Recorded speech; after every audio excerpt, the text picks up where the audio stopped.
तो जैसा कि हमने पिछले एपिसोड में देखा था कि आस्था गया होता है नियॉन विलेज में और वहां पे वो रिबेका के घर में रह रहा होता है रात के लिए। लेकिन तभी ही एक व्हाइट बॉय वहां पे आता है जो पूरे के पूरे एरिया में बर्फ गिरा देता है और उसके साथ साथ सारे के सारे बच्चों को किडनैप करके वहां से गायब हो जाता है। तो अब इसके बाद क्या होता है चलिए देखते हैं। वेल, एपिसोड के शुरुआत में ही आस्था रिबेका से बात करता है और उससे पूछता है क्या हुआ। तो रिबेका उसको बताती है कि उसके भाई बहन वहां से गायब हो गए और उसके साथ ही साथ बहुत सारे बच्चे भी यहाँ से गायब हो गए अचानक से। आस्था रिबेका से बात करता ही रहता है कि तभी अचानक से वहां पे गाची सेनपाई आते हैं और वो आके आस्था के ऊपर अटैक करते हैं और बोलते हैं आस्था मैं तुझे मेरी बहन के आसपास आने भी नहीं दूंगा। ऐसे ही आस्था और गाची सेनपाई लड़ते रहते हैं लेकिन तभी वहां पे नोवेल आ जाती है। वो बोलती है कि ये सिटी में क्या हो रहा है, यहाँ पे अचानक से बर्फ गिर रही है इस मौसम में और उसके साथ साथ सारे के सारे बच्चे कहाँ चले गए यहाँ पे। क्या तुम लोग कोई ऐसे फेस्टिवल रखते हो रात के टाइम पे जहाँ पे सब बच्चे एक साथ उठ के कहीं दूर घूमने चले जाते हैं। तो ये सुन के रिबेका बोलती है कि नहीं ऐसा कुछ नहीं है, तो मुझे लगता है कि कुछ ना कुछ तो प्रॉब्लम है यहाँ पे। तभी नोवेल रिबेका और आस्था को इंट्रोड्यूस कराता है एक दूसरे से। आस्था बोलता है कि नोवेल मेरी एक बड़ी है और रिबेका मेरी दोस्त है। तो ये दोनों वर्ड सुन के रिबेका और तो और नोवेल एक दूसरे थोड़ा चलने लगते हैं कि कौन आस्था के ज्यादा करीब है। और तभी ही गाची सेनपाई वापस से आस्था के ऊपर अटैक करने वाला होता है कि तभी वहां पे ये बूढ़ी वाली सिस्टर आ जाती है। ये यहाँ पे आके बोलती है कि ये जो बर्फ गिर रहा है ये किसी के मैजिक के थ्रू हुआ है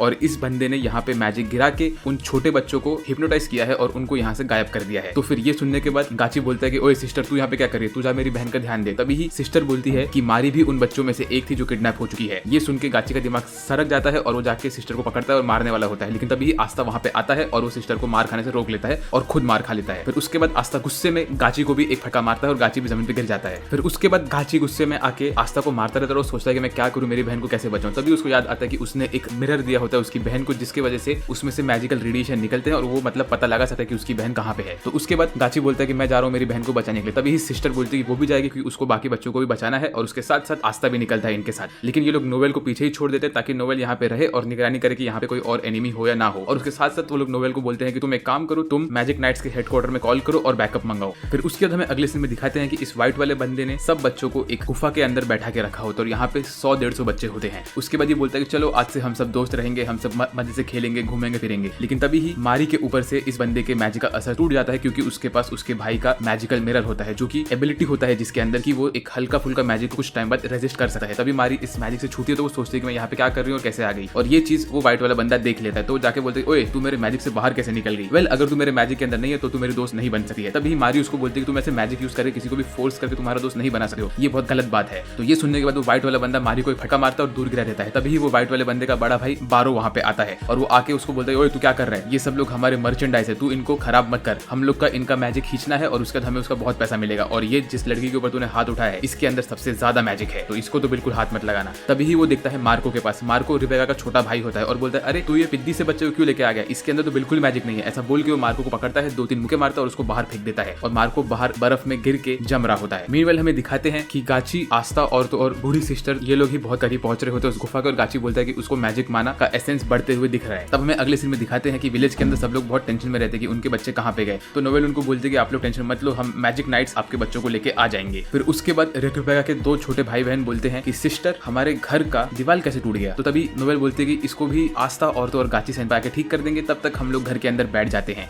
ऐसा बोलते हैं। और तभी नोवेल अपने जेब से एक ट्रांसमीटर निकालती है और उसके थ्रू वो हेडक्वार्टर्स में कॉल करती है। लेकिन हेडक्वार्टर्स में बैठा होता है इस वक्त बूहा यहाँ पे नोवेल से थोड़ा फ्लर्ट करने की कोशिश करता है लेकिन नोवेल उसको बोलती है कि भाई सिचुएशन बहुत खतरनाक है, इस विलेज में बच्चे लोग किडनैप हो गए और किसी ने आइस मैजिक यूज किया, तो तू फटाक से रेनफोर्समेंट भेज और बैकअप भेज यहाँ पे। गाची और तो और सिस्टर तीनों ही वो केव के पास पहुंच जाते हैं और आस्था देखता है कि मार्को बाहर बर्फ में गिरा हुआ रहता है। तो आस्था झाड़ू के ऊपर से कूदा है मार्को को बचाने के लिए, लेकिन यहाँ पे गाची फटाफट केव के अंदर घुसता है क्योंकि उसकी प्रायोरिटी होती है उसकी बहन को बचाना। और तभी हमें गाची का एक बैक स्टोरी दिखाई दे जहाँ पे गाची अपने जेल से भाग के निकला होता है और उसके सामने यामी आया होता है। यामी ने उसको बोला होता है कि तू एक मैजिक नाइट बन जा और तुझे जिससे बचाना हो तो उसी को बचा, तुझे कोई भी जिम्मेदारी नहीं है कि तुझे सब लोग को बचाना है। फिर उसके बाद सिस्टर और तो और आस्था दोनों ही मार्को को बचाते हैं और मार्को की पूरी बॉडी ऑलमोस्ट जम चुकी होती है और उसके बॉडी पे बहुत सारे फ्रॉस्ट बाइट्स होते हैं। लेकिन इस वक्त मार्को वो बंदे के मैजिक एक स्पेल के अंदर होता है। तो सिस्टर बोलती है हमें कुछ तो करना पड़ेगा। तो आस्था अपना वेपन निकालता है, उससे मार्को के टकले पे एक बॉन्क मारता है और मार्को का मैजिक खत्म कर देता है। उसके बाद सिस्टर अपना हीलिंग मैजिक यूज करती है और मार्को को ठीक करने लगती है। उसके बाद आस्था और सिस्टर बोलते हैं कि तुम लोग यहाँ पे रुको मार्को, हम लोग अंदर जाके बाकी बच्चों को बचा के आते हैं। तो मार्को रोने लगता है, बोलता है कि नहीं मुझे भी आपके साथ चलना है, मैं यहाँ पे अकेला नहीं रह सकता हूँ। तो आस्था अपना मैजिक नाइट का रोब उसको देता है और बोलता है कि ये रोब तुम्हें करेज देगा, तो तुम इसे पहन के रखो जब तक मैं वापस नहीं आता हूँ, लेकिन इसके ऊपर अपने नाक का शिमुड़ मत लगाना प्लीज। फिर उसके बाद हमें अगले सीन में दिखाते हैं कि जो बारो करके बंदा होता है ये एक बच्ची को एक सीट पे बैठा के उसका पूरा मैजिक चूस रहा होता है। उसके बाद वो बोलता है कि अभी नेक्स्ट टर्न है मारी की। तो ये व्हाइट वाला बंदा मारी को खींच के लेके जा रहा होता है कि तभी वहां पे गाची आ जाता है और वो देखता है कि मारी के मुंह पे एक चोट लगी हुई होती है और ये देख के गाची का दिमाग फट जाता है और वो अपना अटैक करता है व्हाइट वाले बंदे के ऊपर और अपने नेक्स्ट अटैक से वो व्हाइट वाले बंदे को घायल कर देता है। तो बारो बोलता है कि अबे कुछ तो कर भाई, तेरा मैजिक यूज करो, कैसे भी करके इसको रोक। तो व्हाइट वाला बंदा अपना आइस मैजिक यूज करता है, लेकिन गाची अपना मिरर मैजिक यूज करके फटाफट उसके अटैक को डॉज करके और तेज तेज उसके पास पहुंचता है। तो आइस वाला बंदा अपने फ्रेंड्स वाला मैजिक यूज करता है, जिससे वो बहुत सारे स्नोमैन्स को समन करता है, लेकिन गाची धड़ाधड़ अपना मिरर मैजिक यूज करके उन सब स्नोमैन्स को काटता रहता है। लेकिन इसके बाद व्हाइट वाला बंदा बहुत सारे स्नोमैन को क्रिएट कर देता है। तो गाची क्या करता है, वो रिफ्रेन यूज करता है, जहां पे हर जगह पे मैजिक मिरर आ जाते हैं और सारे के सारे स्नोमैन्स टूट जाते हैं एक ही जगह में। और तभी ये जो बारो होता है वो अपना चश्मा यूज करता है और चेक करता है और उसको मालूम पड़ता है कि गाची के अंदर बहुत मैजिकल पावर है। तो वो बोलता है कि अबे कुछ तो कर वरना हम लोग खत्म हो जाएंगे। और तभी ही बारो पकड़ लेता है मारी को और बोलता है कि अगर तू मेरे पास एक कदम भी और बढ़ाएगा तो मैं ये लड़की का गला तोड़ दूंगा। तो ये देख के गाची एकदम रुक जाता है। लेकिन तभी ही आस्था और सिस्टर की एंट्री होती है और आस्था अपने स्वॉर्ड को फेंकता है इन सब स्नोमैन्स के ऊपर और उनको काट देता है और दूसरा स्वॉर्ड फेंकता है वो बारो के ऊपर। और इसी चीज का फायदा उठा के मारी वहां से भाग के जाती है आस्था और तो गाची के पास। गाची को लगता है कि मारी भाग के आ रही है उसके पास, लेकिन मारी भाग के जाती है आस्था के पास और आस्था को गले लगा देती है। ये देख के गाची और बढ़ता है और वो बोलता है कि आस्था अब तो मैं तुझे नहीं छोड़ने वाला हूँ। और तभी सिस्टर जाती है और वो दूसरे बच्चों को पकड़ती है और उनके ऊपर हीलिंग लगाती है। लेकिन वो बोलती है कि अरे इन बच्चों का तो सबका सब मैजिक चूस लिया गया है। और ये सुन के आस्था को बहुत गुस्सा आता है, क्योंकि सिस्टर बोलती है कि अगर इन लोग को इनका मैजिक वापस नहीं मिला तो ये लोग हमेशा के लिए मैजिक कभी यूज नहीं कर पाएंगे। और जैसा कि हमको पता है कि आस्था मैजिक नहीं यूज कर सकता, तो ये सुन के उसका दिमाग एकदम फट जाता है। तो आस्था बोलती है कि अब मैं तुझे नहीं छोड़ूंगा। तभी ये बारो नाम का बंदा अपना चश्मा यूज करता है आस्था का मैजिक चेक करने के। तो वो देखता है कि अरे आस्था के अंदर तो मैजिक है ही नहीं। तो वो बोलता है कि लगता है कि ये तो एक प्यून होगा और इसके पास मैजिक नहीं है, तो इस बंदे को तो मैं ही संभाल लूंगा। ऐसा बोल के वो आस्था के पास अटैक करने को जाता है, लेकिन आस्था फटाक से अपने नेक्स्ट अटैक में स्वॉर्ड से उसको मारता है और बारो का हालत वहीं पे खराब हो जाता है, उसके मुंह से खून निकलने लगता है। वेल, अगर वीडियो मजा आ रहा है तो सब्सक्राइब करो यार, हम लोग 1 लाख सब्सक्राइबर्स तक पहुंचने वाले हैं, तो कर दो ना सब्सक्राइब। फिर हमें अगले सीन में दिखाते हैं कि बूहा उड़ के गया होता है ब्लैक बुल्स के बेस की तरफ। वो बोलता है कि इनका बेस नियॉन विलेज के बहुत करीब है, तो ये लोग मेरा हेल्प कर सकते हैं। लेकिन घुसने के पहले वो बोलता है अरे यार क्या मैंने यहाँ पे आके अच्छा काम किया, क्योंकि ये लोग तो बहुत अजीब से लोग हैं। वेल चलो एक बार अभी मैं अंदर जाके देख ही लेता हूँ। तो जैसे ही ब्लैक बुल के बेस के अंदर घुसता है तो वो देखता है कि वहाँ पे कोई भी नहीं होता है और पूरा अंधेरा होता है। तो वो बोलता है कि अरे लगता है यहाँ पे कोई नहीं, चलो ठीक है मैं यहाँ से निकलता हूँ और जाऊंगा ब्लू रोज में, जहाँ पे एक से एक सुंदर सुंदर लड़कियां हैं, मैं उनका हेल्प लूंगा और उसमें से किसी को सेट भी कर दूंगा। ऐसे ही बोल के वो बाहर निकलने वाला होता है कि उसके ठीक पीछे ये जोकर वाला बंदा होता है। ये इसको बोलता है कि ओए आज का दिन कितना ब्यूटीफुल है ना, लेकिन ये एकदम कम आवाज में बोलता है। तो ये बूहा को सुनाई नहीं देता और बूहा डर जाता है। बूहा इससे बच के पीछे पीछे भागता रहता है और ये बंदा उसका पीछा करता है, बोलता है कि क्या तू चाय पिएगा, तू कुछ करेगा। लेकिन बूहा को लगता है ये बंदा उसको चेस कर रहा है मारने के लिए। और ऐसे ही बूहा गलती से पीछे जब घूम के देखता है तो उसके पीछे खड़ा होता है हमारा ये बड़ा सा मोटा बंदा, जिसके मुंह से हमेशा गैस निकलता रहता है। इसको देख के बूहा और डर जाता है। और तभी वहां पे यामी भी बाहर आता है। वो बोलता है अरे ये शोर क्यों हो रहा है, कौन कब से बूहा बूहा हाबू हाबू कर रहा है, कौन है ये। तो बूहा बाहर निकलता है और यामी को पूरा का पूरा सिचुएशन बताने की कोशिश करता है। लेकिन यामी को लगता है कि ये बंदा यामी से पैसे वसूलने के लिए आया है। तो यामी बोलता है कि ओए मैं तुझे कोई पैसे वैसे नहीं देने वाला हूँ, चल निकल यहाँ से। फिर उसके बाद हमें अगले सीन में दिखाते हैं कि बैरो की हालत बहुत खराब रहती है। तो वो अपने छोटे भाई को बोलता है कि कुछ भी कर लेकिन मुझे बचा यहाँ से। तो उसका व्हाइट बाल वाला भाई बहुत सारे आइस कोलम्स को या स्नोमैन्स को समन करता है और वो अटैक करता है, लेकिन ये सबको गाची एक ही अटैक में खत्म कर देता है। उसके बाद ये बंदा अपना स्पेशल अटैक करता है और बाइंड कर देता है गाची को। लेकिन गाची बोलता है कि अब मुझे किसकी भी हेल्प की जरूरत नहीं है, मैं इस बंदे को अकेले ही हरा दूंगा, आस्था मेरे पास मत आना। और तभी ही गाची समन करता है अपने रियल डबल को, जो कि उसके मिरर वर्ल्ड में से आता है, उसका सेम ऑल्टर ईगो, और वो आके इस व्हाइट वाले बंदे के ऊपर अटैक कर देता है। और तभी ही ये बूढ़ी सिस्टर बोलती है कि भले ही गाची एक क्रिमिनल था, लेकिन गाची बहुत ही ज्यादा स्ट्रॉन्ग है और उसको उसका मैजिक यूज करने भी अच्छे से आता है और उसके साथ साथ उसको इतना एक्सपीरियंस है कि वो किसी को भी हरा सकता है इस मैजिक के फाइट में। तो गाची वैसे है तो बहुत स्ट्रॉन्ग, बस यही प्रॉब्लम है कि वो थोड़ा गुस्से वाला बंदा है और अपनी बहन से बहुत ही ज्यादा प्यार करता है। तभी आस्था जाता है गुस्से में बैरो को पकड़ता है और बोलता है कि तूने ऐसा क्यों किया, हाँ तू इन बच्चों का मैजिक उनसे क्यों छीन रहा था, क्या तुझे पता भी है कितना खराब काम किया तूने। अगर कोई तेरा मैजिक छीन ले तुझसे और तू जिंदगी में कभी मैजिक ना यूज कर पाए तो तुझे समझेगा कि तूने क्या गलत काम किया है। और फिर उसके बाद ये बूढ़ी सिस्टर आस्था के पास आती है और आस्था को बोलती है कि आस्था मैं इसको मेरे बाइंडिंग मैजिक से पकड़ लेती हूँ, लेकिन तुम जाओ और सब बच्चों के ऊपर से उनका मैजिक उतार दो। तो बुढ़िया उसका बाइंडिंग मैजिक यूज करती है और इस मोटू बैरन को पकड़ लेती है। उसके बाद आस्था भाग के जाता है और सब बच्चों के सर पे अपने स्वॉर्ड से बॉन्क बॉन्क बॉन्क मारता रहता है और सबका मैजिक हटाता रहता है। मीनवाइल ये बैरो ने अपना मैजिक यूज किया होता है और उसने एक छोटे से मड गोलम को समन किया होता है जो जाता है कहीं तो पे कुछ हेल्प करने के लिए इसका। मीनवाइल सब बच्चों का मैजिक उनसे उड़ जाता है और सब बच्चे बोलने लगते हैं कि हम लोग कहाँ पे हैं, हमें बहुत दुख रहा है, हमें चोट लगी है, प्लीज हमारा हेल्प करो। तो फिर ये बूढ़ी सिस्टर अपना हीलिंग मैजिक यूज करती है और सब बच्चों के आसपास कैंडल लगा देती है और सब लोग को हीलिंग मिलने लगता है। तभी ये बूढ़ी सिस्टर बात करती है आस्था से, लेकिन यहाँ पे जो इस बैरो का मड गोलम होता है उसने जाके एक बटन दबा दिया होता है जो सिग्नल भेजा जाता है कहीं पे। तो अब मुझे लग रहा है कि शायद से कुछ तो होने वाला है। और तभी सिस्टर बात करती है आस्था से और उसको बोलती है कि तुम हाजी विलेज से हो ना। तो आस्था बोलता है कि हाँ। तो सिस्टर बोलती है कि सिस्टर लिली भी तुम्हारे विलेज में ही है और वो तुम्हारे ही चर्च में काम करती है। वो पहले हमारे चर्च में आई थी काम करने के लिए और उसने मुझसे मेरे स्किल्स सीखे हैं और वो तुम्हारे बारे में बहुत बात करती थी। तो फिर आस्था बोलते बताओ बताओ क्या बात किया उन्होंने मेरे बारे में। तो वो बोलती है कि सिस्टर लिली ने मुझसे बोला था कि आस्था नाम का एक लड़का है जो बहुत ही ज्यादा चिल्लाता है और थोड़ा पागल सा भी है, लेकिन उसकी एक स्पेशलिटी है कि वो कभी गिव अप नहीं करता और बहुत ही ज्यादा हार्ड वर्किंग बंदा है वो। तो उसको देख के सिस्टर लिली भी हमेशा हार्ड वर्क करती रहती थी। ये सब सुन के आस्था का दिल पिघल जाता है और वो बोलता है कि मैं अभी और हार्ड वर्क करूंगा और कभी गिव अप नहीं करूंगा सिस्टर लिली को सेट करने के लिए।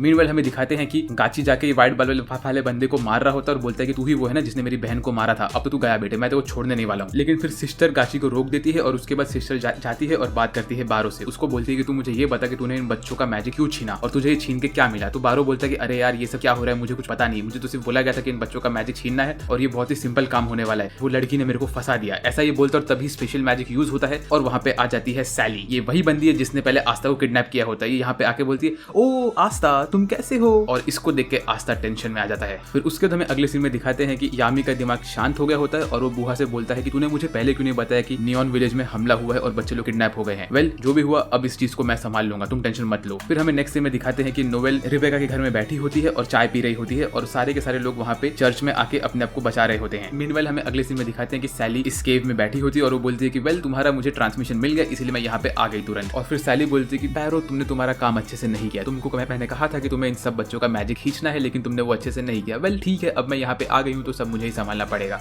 तो जब गाची ये सब सुनता है तो वो बोलता है कि तो अच्छा तेरी वजह से मेरी बहन के ऊपर ये लोगों ने अटैक किया था ना, तो गाची इसके ऊपर अटैक करने लगता है। लेकिन तभी ही सैली वापस से सैलेमेंडर को समन करती है, उसके अंदर घुस जाती है और गाची के सारे अटैक्स को रिफ्लेक्ट करके बाहर भेज देती है। तो ये देख के आस्था कूद के जाता है सैली के ऊपर अटैक करने के लिए अपने स्वॉर्ड से, लेकिन सैली अपने सैलेमेंडर के बॉडी को चेंज करके आस्था के सारे अटैक्स को डॉज करती रहती है और बोलती है कि अगर तेरा अटैक मुझे लगेगा ही नहीं तो तू मेरे मैजिक को तोड़ ही नहीं पाएगा, ऐसे करके हंसने लगती है वो। लेकिन तभी गाची अपने बहुत सारे मिरर्स को समन करता है, बहुत सारे अटैक करता है सैलेमेंडर के ऊपर, लेकिन वो सारे के सारे अटैक सैलेमेंडर के बॉडी में जाके रिफ्लेक्ट होकर बाहर निकल जाते हैं। उसके बाद सैली अटैक करती है आस्था के ऊपर और आस्था को पकड़ लेती है और आस्था के ऊपर कूद के उसको बोलती है कि अब मैं तुझे इजीली डाइसेक्ट करूंगी और चेक करूंगी तेरे अंदर क्या है। ऐसा बोल के वो आस्था के गले पे काट लेती है और बोलती है तेरा खून तो एकदम नॉर्मल ही है, वेल अब मैं तेरे उंगली का नाखून निकाल के चेक करती हूँ। तो आस्था रोने लगता है, बोलता है प्लीज रुक जा। और तभी ही सिस्टर का दिमाग गर्म होता है और सिस्टर यूज करती है flame magic brilliant flame cross, ये यूज करके वो सैली के सैलेमेंडर को खत्म कर देती है। और तभी हमको मालूम पड़ता है कि जो सिस्टर होती है ये असल में पहले एक मैजिक नाइट होती है और ये बिलोंग करती है from the crimson she leopard clan से, मतलब कि ये वही बंदी है जो बिलोंग करती है हमारे लायन वाले स्क्वाड से। और तब हमको मालूम पड़ता है कि जो लायंस का अभी का कैप्टन है उसको मैजिक के बारे में इसी ने सिखाया रहता है और ये उसकी टीचर रहती है। तो ये जो सिस्टर है ये तो भाई बहुत ही बैडएस होने वाली है। उसके बाद बैरो बोलता है कि ओए सैली तू मुझे ठीक करे तो मैं मेरे मर्ड मैजिक की तरह हेल्प कर पाऊंगा प्लीज, और थोड़े मुझे पैसे भी दे देना ताकि मतलब ये जब हमारा मिशन खत्म हो जाए तो मैं यहाँ से भाग लूं। तो फिर सैली बोलती है अच्छा तो तुम्हें मेरे मैजिक से ठीक होना है ना? तो ये बोलता है हाँ। तो बोलती है पक्का तुम श्योर हो, बाद में तुम मुझे कुछ बोलोगे तो नहीं ना? तो ये बोलता है अरे नहीं भाई तू मुझे ठीक तो कर। तो सैली उसके पास जाती है, एक बड़ा सा इंजेक्शन निकालती है और उसके गले में मार देती है और ये इंजेक्शन मारने के बाद बैरो ट्रांसफॉर्म होता है उसके मर्ड फॉर्म में और बैरो पूरी तरह से एक मर्ड मॉन्स्टर में कन्वर्ट हो जाता है। और ये मॉन्स्टर को देख के सिस्टर बोलती है कि आस्था और गाची हम लोग को इन बच्चों को कैसे भी करके बचाना होगा। लेकिन इसी वक्त गाची अपने ब्रूम के ऊपर कूदा है और उड़ के मारी को पकड़ के वहां से निकल लेता है। बोलता है कि बाकी बच्चों के साथ क्या हो मुझे उससे घंटा फर्क नहीं पड़ता, मुझे मेरी बहन को बचाना है। ऐसा बोल के गाची वहां से निकल लेता है। तो ये देख के तो मेरे को बहुत अजीब सा लगा कि भाई तू कितना सेल्फिश है। आई नो कि तुझे तेरी बहन को बचाना है लेकिन एटलीस्ट बाकी बच्चों को भी तो बचा। फिर उसके बाद हमें अगले सीन में दिखाते हैं कि सिस्टर बोलती है कि यार ये गाची तो बिल्कुल भी काम का नहीं है, वेल हमें कुछ भी करके बच्चों को पहले यहाँ से बाहर निकालना पड़ेगा। तो वो अपना एक फ्लेम मैजिक यूज करती है और वो एक फ्लेम के लेपर्ड को समन करती है वहां पे और बोलती है कि बच्चे लोग बारी बारी करके इसके ऊपर बैठो और यहाँ से निकलो, तब तक हम लोग इसको रोकते हैं। तो पहले उसके ऊपर 3-4 बच्चे बैठते हैं और वो लेपर्ड वहां से निकलता है उनको लेके। मीनवाइल आस्था इस मॉन्स्टर को रोकने लगता है लेकिन ये मॉन्स्टर जाके सबसे पहले अटैक करता है अपने ही भाई के ऊपर। तो उसका भाई बोलता है प्लीज भाई मुझे मत मारो, और तभी आस्था वहां पे आता है और ये व्हाइट बाल वाले बंदे को बचा लेता है और बोलता है क्या रे तू इतना अंधा हो गया कि तू अपने भाई को भी नहीं देख पा रहा है। और तभी आस्था बोलता है कि ओए व्हाइट बाल वाले तूने जो गलती की है तुझे उसकी रिस्पॉन्सिबिलिटी लेनी पड़ेगी। उसके बाद आस्था इस मॉन्स्टर का एक हाथ काट देता है लेकिन अगले ही सेकंड में ये मॉन्स्टर अपने वो हाथ को वापस से रीजनरेट कर देता है। तो आस्था बोलता है अरे यार अब मैं इसको कैसे हराऊं, मेरा एंटी मैजिक इसके ऊपर काम ही नहीं कर रहा है। फिर उसके बाद आस्था के ऊपर पीछे से अटैक करती है ये सैली, लेकिन वहां पे उसको सिस्टर बचा लेती है अपना अटैक करके। तो सैली बोलती है कि ओए बुढ़िया तू इतनी बूढ़ी हो गई अभी भी तू मैजिक यूज कर रही है क्या, तू थकी नहीं है क्या? तभी हमें मालूम पड़ता है कि जैसे जैसे एक मैजिक यूजर बुढ़ा होता रहता है तो उसकी मैजिक पावर कम होती रहती है। लेकिन तभी सिस्टर बोलती है कि लेकिन मेरे पास मेरा एक्सपीरियंस है जिस वजह से मैं मेरे मैजिक को अच्छे से कंट्रोल कर सकती हूँ। फिर हमें अगले सीन में दिखाते हैं कि गाची की बहन मारी उसको बोलती है कि भाई प्लीज पीछे चलो और बाकी बच्चों को भी बचाओ। तो गाची बोलता है कि मुझे बाकी लोगों के बारे में कुछ फर्क नहीं है, मुझे मेरे लिए तू ही इंपॉर्टेंट है। फिर हमें अगले सीन में गाची का बैक स्टोरी दिखाते हैं जहाँ पे गाची एक छोटा बच्चा होता है और उसकी बहन और भी छोटी होती है और हमको मालूम पड़ता है कि गाची असल में एक रॉयल फैमिली का होता है और उसके मॉम और डैड उसके साथ हमेशा रहते हैं। लेकिन कुछ समय बाद उसके मॉम और डैड की डेथ हो जाती है और उसके अंकल ने ही ये डेथ कराई होती है और उसके अंकल बोलते हैं कि तेरे मॉम डैड मरने के पहले उनका सारा का सारा जमीन जायदाद मेरे नाम पे देके चले गए हैं, तो बच्चों तुम लोग निकलो यहाँ से। ऐसा बोल के वो गाची और उसकी बहन मारिया को उनके कैसल से बाहर धक्का मार के निकाल देते हैं। उसके बाद गाची के पास कुछ नहीं बचा होता है करने के लिए, तो वो बोलता है कि मैं मेरी बहन को कैसे भी करके एक अच्छी जिंदगी दूंगा। तो अपनी बहन के लिए वो एक गुंडा बन जाता है, वो जगह जगह जाके चोरी करता है, लोगों को ठगने लगता है और ऐसे ही गलत गलत काम करता है ताकि वो उसकी बहन का पेट भर के रख सके। लेकिन ऐसे ही एक दिन उसको मैजिक नाइट्स पकड़ लेते हैं चोरी करते हुए और उसके बाद वो लोग गाची को लेके जाते हैं और जेल में बंद कर देते हैं। तो एक तरह से देखा जाए तो गाची का बैक स्टोरी बहुत सैड है और हमें मालूम पड़ता है कि ये ऐसा क्यों है, ये अपनी बहन से इतना प्यार क्यों करता है और हमेशा अपनी बहन के बारे में क्यों सोचता रहता है, क्योंकि किसी ने भी कभी भी उसका साथ नहीं दिया था, वो हमेशा से अकेला था, सेम लक की तरह। फिर नेक्स्ट सीन में हमें दिखाते हैं कि गाची की बहन उसको दो तीन मुक्के मारते और बोलती है कि भाई प्लीज तुम बाकी लोग की भी हेल्प करो, मैं जब चर्च में थी अकेले तो मैं सिर्फ इन लोग की वजह से खुश रहती थी और मुझे तुम्हारी याद नहीं आती थी क्योंकि मेरे दोस्त लोग मेरे साथ थे, तो प्लीज तुम उनकी मदद करो। और ऐसे ही गाची केव के एंट्रेंस तक पहुंच जाता है और वहां पे वो देखता है कि मार्को रहता है। तो गाची बोलता है कि मार्को तुम यहाँ पे कैसे हो? तो मार्को बोलता है कि मुझे तो आस्था ने पहले ही बचा लिया था और इसीलिए मेरे पास आस्था का रोप भी है और यहाँ पे और भी सारे बच्चे होते हैं जो लोग लेपर्ड के ऊपर बैठ के आए होते हैं। तो मार्को बोलता है कि मैं मारिया का ध्यान दूंगा, तब तक तुम जाओ और बाकी बच्चों को बचाओ। तो गाची उसको बोलता है कि ठीक है, तू जिम्मेदारी लेके तू मेरी बहन का ध्यान देगा और इसको कुछ भी नहीं होना चाहिए। ऐसा बोल के गाची भागता है अंदर बाकी बच्चों को बचाने के लिए। तो यहाँ पे हमें ये मालूम पड़ता है कि गाची का कैरेक्टर डेवलपमेंट स्टार्ट हो गया और वो अभी दूसरों के बारे में भी सोच रहा है, क्योंकि एक तरह से वो खुश है कि उसकी बहन अभी सेफ है और वो बाहर पहुंच चुकी है। और जब गाची अंदर जा रहा होता है तो वो सोचता रहता है कि मुझे लग रहा है कि आस्था और तो और वो सिस्टर दोनों ही वहां से भाग गए होंगे, क्योंकि वो लोग के अंदर भी इतनी ताकत तो है ही नहीं। लेकिन वो जब पहुंचता है अंदर तो देखता है कि आस्था अभी भी लड़ रहा रहता है इस मॉन्स्टर से। तो वो देख के गाची बोलता है कि ये बंदा सही में पागल है। लेकिन तभी अगले अटैक में वो मॉन्स्टर आस्था के ऊपर ऐसा अटैक करता है कि जिसको आस्था डॉज नहीं कर पाता है। लेकिन गाची वहां पे आता है, वो आस्था को एक लात मारता है और दूर भगा देता है और बोलता है ओए जरा संभल के रहे यार। फिर उसके बाद गाची बोलता है कि मैं यहाँ से भाग के नहीं गया था, मैं सिर्फ गया था मेरी बहन को बचाने के लिए। अब मेरी बहन थोड़ा सेफ जगह पे है इसलिए मैं वापस पीछे आ गया हूँ, अब तू टेंशन मत ले। ऐसा बोल के वो चार्ज करता है सैली के ऊपर और अपना मैजिक यूज करता है। लेकिन वो मैजिक का भी इतना असर नहीं होता है सैली और तो और ये मर्ड वाले मॉन्स्टर के ऊपर। और उसके बाद ये मॉन्स्टर 2-3 अटैक मारता है गाची को और गाची जमीन पे गिर जाता है। तभी गाची बोलता है मुझे मेरे ट्रम्प कार्ड को यूज करना पड़ेगा लगता है। लेकिन उसी वक्त आस्था वहां पे आता है और वो गाची को बचा लेता है। फिर अगले सीन में हमें दिखाते हैं कि गाची को वापस से उसका बैक स्टोरी आता है कि जब भी वो जेल से भागा होता है तो कैसे यामी उसके पास आता है और उसको बोलता है कि तुम्हें सिर्फ उन लोग को बचाना है जो लोग तेरे लिए इंपॉर्टेंट है और ऐसे ही कभी न कभी तू किसी एक स्पेशल इंसान को बचाएगा जो कि तेरे को थोड़ा चेंज कर देगा। तो गाची अब से तू मेरे लिए एक मैजिक नाइट बन के काम कर। तो गाची बोलता लगता है कि यामी ने इसी सीन के बारे में मुझसे बात किया था। उसके बाद आस्था के ऊपर वो मर्ड वाला मॉन्स्टर वापस से अटैक करता है, लेकिन वापस से उसका ग्रिम रोड खुलता है और उसके अंदर से आस्था का दूसरा वाला स्वॉर्ड वापस से आता है जिसके अंदर एबिलिटी होता है मैजिक को खींचने का। और इस वक्त इसके अंदर मिरर मैजिक होता है गाची का। तो आस्था ये स्वॉर्ड को यूज करता है और वो मिरर मैजिक का एक स्लैश मारता है और ये स्लैश जैसे ही मारता है वैसे वो मॉन्स्टर का हाथ कट जाता है और इस वक्त मॉन्स्टर को उसका हाथ रीजनरेट करने में थोड़ा टाइम लगता है। तो ये सब गाची देख लेता है और वो बोलता है कि आस्था अगर मेरा मिरर मैजिक यूज करे तो ये एनिमी को रीजनरेट होने में टाइम लग रहा है और हम इसको मारने का हमारे पास एक ही रास्ता है कि हम इसे इतना फटाफट मारे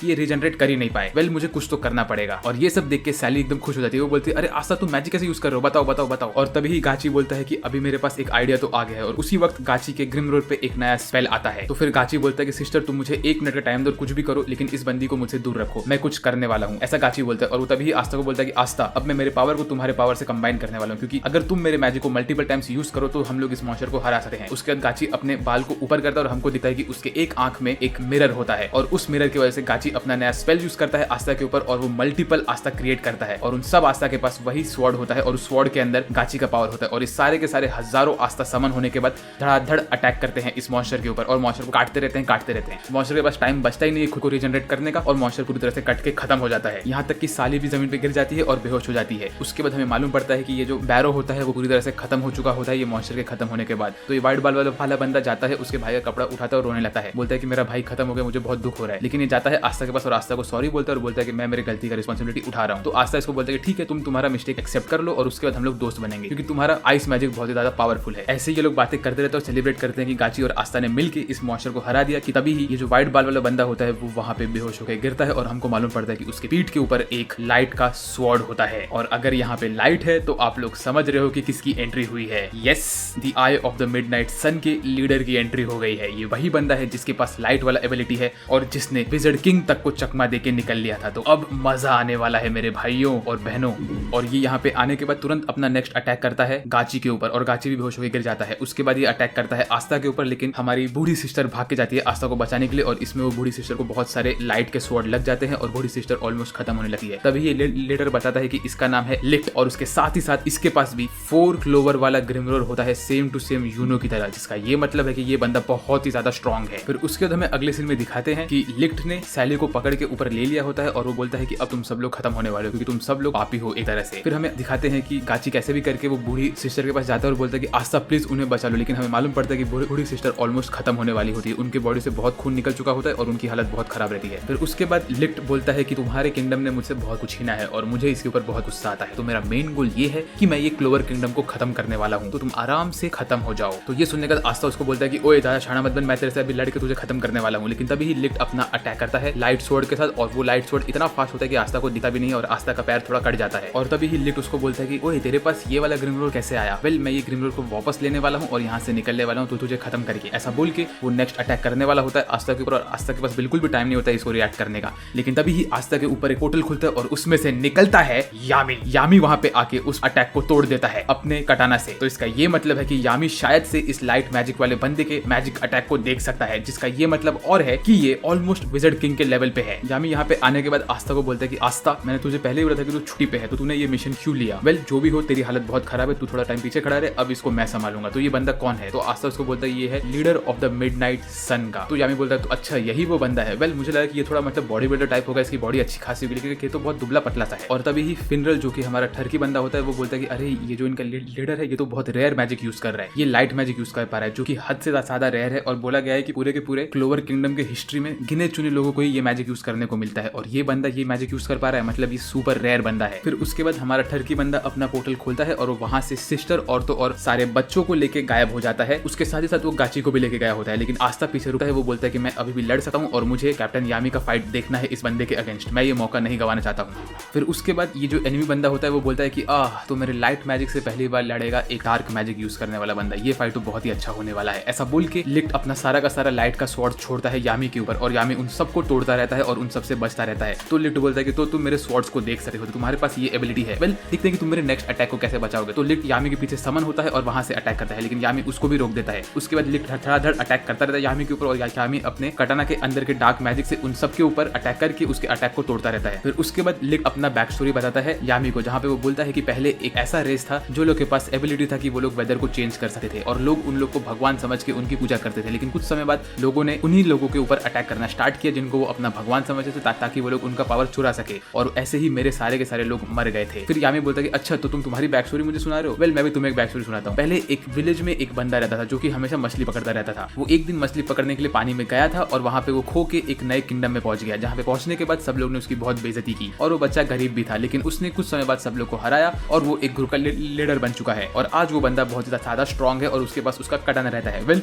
ये मेरी स्टोरी है। फिर इसके बाद लिक्ट यामी के ऊपर बहुत सारे लाइटनिंग मैजिक से अटैक करता है और यामी उन सबको अपने स्वॉर्ड से तोड़ता रहता है और उससे पूछता है तो तू ही वो बंदा है ना जिसने फ्लेगोइन के ऊपर अटैक किया था? तो लिक्ट बोलता है हाँ वो मैं ही हूँ, मैंने ही फ्लेगोइन की वो हालत की थी। तो ये सुन के यामी बोलता है कि मैंने ये तो सोचा ही था कि कोई तुम्हारे लेवल का ही बंदा ने अटैक किया होगा फ्लेगोइन के ऊपर, फ्लेगोइन तो इतना आसानी से कभी मार खाने वाला था ही नहीं। ऐसा बोल के यामी अटैक करता है लिक्ट के ऊपर, लेकिन लिक्ट बीच में ही एक मैजिक स्वॉर्ड गिराता है और दोनों के बीच में डिस्टेंस क्रिएट करता है। उसके बाद यामी अपना डार्क एनर्जी अपने पंच में लगाता है और इसके ऊपर मारने की कोशिश करता है, लेकिन ये बंदा उसको भी डॉज कर देता है। इसके बाद इन लोग की फाइट ऐसे चलती रहती है और ये फाइट बहुत ही ज्यादा एपिक होती है। आप लोग को ये फाइट सीक्वेंस देखना चाहिए, इसमें जो एनिमेशन है वो बहुत ही ज्यादा स्मूथ और कूल है। फिर उसके बाद यामी आस्था को बोलता है आस्था तुमने मेरा मैजिक देखा कि नहीं, मैंने कैसे इस बंदे से लड़ाई किया? तो आस्था बोलता है कि हाँ मैंने देखा। तो यामी बोलता है ठीक है अभी यही चीज तुझे भी करना पड़ेगा। तो आस्था बोलता है मैं ये कैसे कर सकता हूँ, मेरे पास तो मैजिक ही नहीं है। फिर हमें अगले सीन में दिखाते हैं कि यामी ने एक ऐसा अटैक किया होता है जिसकी वजह से लिफ्ट का गाल भी कट जाता है और लिफ्ट को डैमेज होता है। तो उसके बाद लिफ्ट यूज करता है लाइट रिकवरी मैजिक। तो फिर यामी बोलता है कि हाँ तो ये वही बंदा है जिसके ऊपर भगवानों ने अपना ब्लेसिंग दिया था। तो ये लोग के पास ये एबिलिटी कि लोग multiple type of magic use कर सकते हैं। वेल आस्था अब जो मैंने तुम्हें दिखाया है वो तुम्हें करना ही पड़ेगा। तो आस्था बोलता है मैं तो ये नहीं कर सकता हूँ। तो यामी बोलता है मैं इसकी ये करने की बात नहीं कर रहा हूँ, मैजिक यूज करने की बात नहीं बोल रहा हूँ, मैं तुम्हें बोल रहा हूँ की यूज करने की बात, कि कैसे मैं मेरे सेंसेस के थ्रू इसके अटैक्स को प्रिडिक्ट कर पा रहा हूँ और उसको डॉज कर पा रहा हूँ। फिर यामी हम लोग को की के बारे में बताता है। वो बोलता है कि एक ऐसी एबिलिटी है जहाँ पे तुम्हारी बॉडी अपने आप ही रिएक्ट करती है, जहाँ पे तुम्हारे सेंसेस जो कि हो गए तुम्हारी आंखें, कान, नाक, तुम्हारा स्किन, ऐसे ही तुम्हारे पांचों सेंसेस एक साथ रिएक्ट करते हैं एनिमी के अटैक पे और उसके मसल प्रेडिक्शन को प्रेडिक्ट करके खुद ही तुम्हारी बॉडी अटैक करती है या डॉज करती है। इसको बोलते हैं की, और मैं इसी के थ्रू इस बंदे के अटैक्स को डॉज कर पा रहा हूँ। और ये काम तो तुमने पहले भी किया था। तो हमें याद आता है कैसे आस्था ने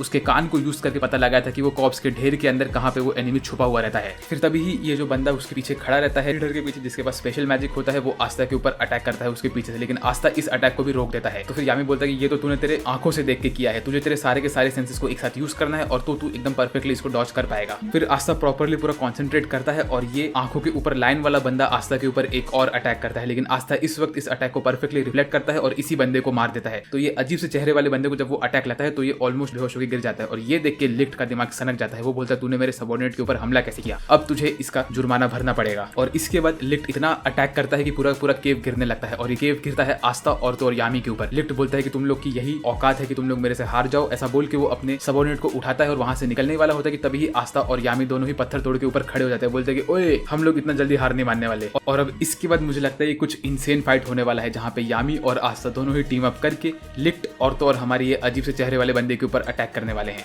तो अब इसके आगे क्या होगा वो जानने के लिए आप लोग को चैनल को सब्सक्राइब करना पड़ेगा, क्योंकि मैं इसको लेके आने वाला हूँ नेक्स्ट पार्ट में। तो आप उसको मिस ना करो, इसके लिए चैनल को सब्सक्राइब कर दो, वीडियो को लाइक कर दो और मुझे कमेंट करके बताओ कि आपको नेक्स्ट पार्ट चाहिए कि नहीं। वेल, आज के लिए मेरी तरफ से बस इतना ही। मेरा नाम है साजबेट और मैं बात करूंगा आपसे अगले वीडियो में। तब तक के लिए बाय बाय।